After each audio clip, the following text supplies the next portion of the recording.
अस्सलामुअलैकुम। आज की इस वीडियो में हम आपको किचन से रिलेटेड ऐसे मुफीद और फ़ायदेमंद टोटके बताएंगे जो कि आपकी रोज़ की रूटीन में बहुत ही हेल्पफुल साबित होंगे। सैंडविच मेकर को साफ़ करने का आसान हल।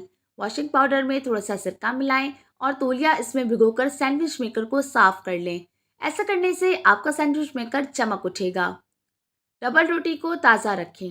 अगर डबल रोटी रखे रखे बासी हो गई हो तो अल्मुनियम फॉइल में लपेटें और 10 मिनट के लिए इसको ओवन में रख दें। ऐसा करने से आपकी डबल रोटी दोबारा से ताज़ी हो जाएगी। दाल को कीड़ा लगने से बचाएं। दालों को महफूज रखने का आसान तरीका ये है कि दालों के डब्बे में 6 या 7 कतरे कैस्टर ऑयल डालकर मिक्स कर लें। ऐसा करने से आपकी दालें काफ़ी अरसे तक महफूज रहेंगी। अगर आप अपने आम तवे को नॉन स्टिक तवे में बदलना चाहते हैं तो आलू या प्याज के एक टुकड़े को पहले हल्के गरम तेल में भिगोएं। फिर इसमें आप नमक और सरसों का तेल लगाकर तवे पर अच्छी तरीके से रगड़ें।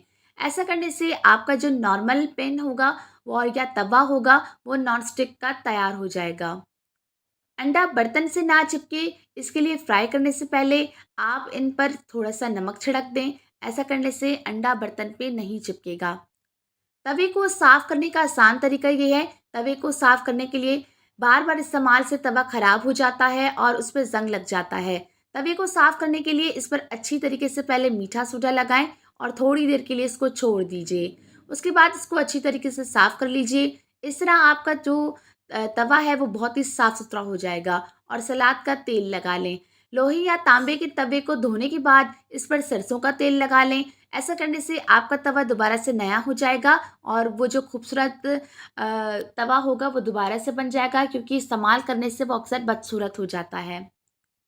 पाए को साफ करने का आसान तरीका। गाय या बकरी के पाए धोने से पहले आपने क्या करना है कि धोने से पहले आधे घंटे के लिए आटे की भूसी इसको लगाकर रख दें।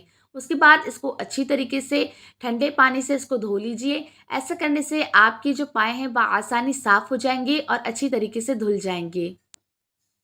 कबाब को टूटने से बचाने का तरीका। अक्सर कबाब फ्राई करने के बाद वहीं फ्राई पैन में टूट जाते हैं। तो आपने कबाब बनाते हुए इसमें डबल रोटी का भीगा हुआ एक स्लाइस शामिल कर लेना है। ऐसा करने से आपके कबाब टूटेंगे नहीं बल्कि वो महफूज रहेंगे और अच्छी तरीके से फ्राई भी हो जाएंगे। चपातियों को डब्बे में बंद करते वक्त इसमें थोड़ी सी अदरक रख दें तो चपातियाँ काफ़ी देर तक महफूज रहती हैं।